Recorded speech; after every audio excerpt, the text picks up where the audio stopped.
Theatres में पहुंची हैं और लोगों ने अथाह प्यार दिया है, जिसके बहुत बड़े example Pawan Singh, back to back और भी सारे हीरोज हैं। पवन सिंह की नई फिल्म सूर्यवंशम का क्रेज खत्म होने का नाम नहीं ले रहा है। यहाँ तक कि भोजपुरी के बहुत सारे स्टारों ने प्रमोशन किया, बड़े स्टार की बात नहीं कर रहे हैं। अभी तो अक्षय सिंह का एक वीडियो सोशल मीडिया पे बहुत तेजी से वायरल हो रहा है, जिसमें साफ देखा जा सकता है कि सूर्यवंशम फिल्म जो पवन सिंह का है उसके बारे में अक्षय सिंह बोलते हुए नजर आ रही है। बाकी की वीडियो आगे देखेंगे। उससे पहले इस फिल्म का क्रेज जिस हिसाब से ऑडियंस के बीच में है, एक गाने की वजह से तो बहुत ज्यादा लोग जा रहे हैं फिल्म को देखने। स्क्रीन के ऊपर दिखाई दे रहा होगा हर एक सप्ताह। ये तो तीसरे सप्ताह में फिल्म रिलीज हो चुका है। सबसे ज्यादा सिनेमा घर मिले हैं। भोजपुरी इंडस्ट्री का काया दिशा सब चीज पलट देने वाला फिल्म है।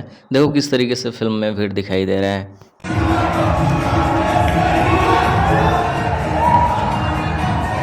तो इन सभी चीज़ों को देखते हुए अक्षय सिंह ने भी एक्सेप्ट किया कि बहुत सारे लोग ऐसे भी हैं जो सिंगर के तौर पे इंडस्ट्री में आए थे, लेकिन आज उनकी फिल्म अच्छा चल रही है।